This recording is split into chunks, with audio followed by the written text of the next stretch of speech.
Hey everybody, Mav Hunter here from the YouTube channel Mav's Outdoor Adventures. As you can see, this was a pretty severe January windstorm in the western Arizona desert. At some point the winds were gusting in excess of 60 miles per hour, and it started actually the evening before, like around 10 o'clock, and then got really bad around midnight. And that wind continued all through the next morning and well into early evening of the next day. It's probably the worst windstorm I've had the Kodiak tent set up in for the last 8 years that I've used the tent. And I've got to say, the tent came through, performed just great in that wind, as I expected it to. But a couple things you can do is try, if you can, to pick a sheltered camp spot. And that's very hard to do in the desert. In this case, I chose the shade of a desert cedar tree, but it caused a concern when the wind was blowing so hard that the worst part of the wind, I sat in my truck and waited it out because there was some fear that maybe that tree would crack and fall onto the tent. But the main reason I chose that campsite was the shade that the campsite offers, at least through half the day. I'll say this though, make sure that your tent is staked down securely, especially if you're anticipating any kind of weather forecast with winds in excess of 25 miles per hour.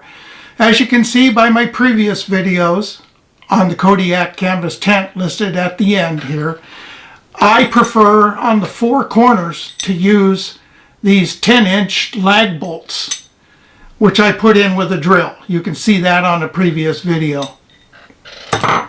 The stakes like this that are supplied by Kodiak Canvas Tent, they work okay. But in this instance, these stakes were on the front of the vestibule, the optional front cover vestibule to the awning, and the wind pulled these right out of the ground. What I then chose is, I like these orange tent pegs that screw in, and it goes, you take basically a pipe or anything through here and you screw it in by hand, and when you get down you can rotate it using a pipe or another tent stake until it goes all the way and seats into the ground. But when I redid the vestibule using these orange screw tent stakes, it was secure. As you can see, it did not come out. Where initially in the middle of the night I had to get out there and take down the vestibule using these stakes instead of these Kodiak tent stakes. And the wind will pull these out if you're in relatively soft dirt. It just depends on how much wind you have. So when I set up my Kodiak tent in windy conditions, these go on all four corners, and sometimes they go near the front door tent pegs loops to offer extra secure hold in windy conditions. And the front vestibule, I could use these, but instead I use these orange stakes to screw the front vestibule down.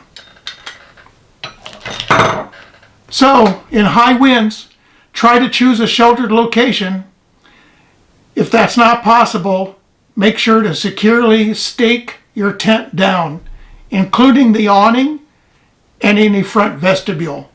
And in very high winds, it might be a good idea to just lower the awning and roll it up and secure it to the tent, and either remove the awning, the front vestibule, and fold it up, or lay it flat on the ground with some weight on it to hold it so it doesn't blow away. Anyway, many thanks to those subscribers to this old man's YouTube channel that my grandsons love to watch so much. It's a small channel, and what very little money it earns during the month is all donated to the San Diego Labrador Rescue Society. They rescue labs, strays, and from kill shelters, and they place them in good homes. So any proceeds from my channel are donated to the San Diego Lab Rescuer Group, and I'll include a link to that San Diego Dog Rescue Group in the description of the video if any of you would like to visit there and send a small donation. If you like this video, please click the thumbs up icon, and to stay tuned for new video releases, click, or as the YouTubers say, smash the red subscribe button. Thank you, everyone. Mahalo.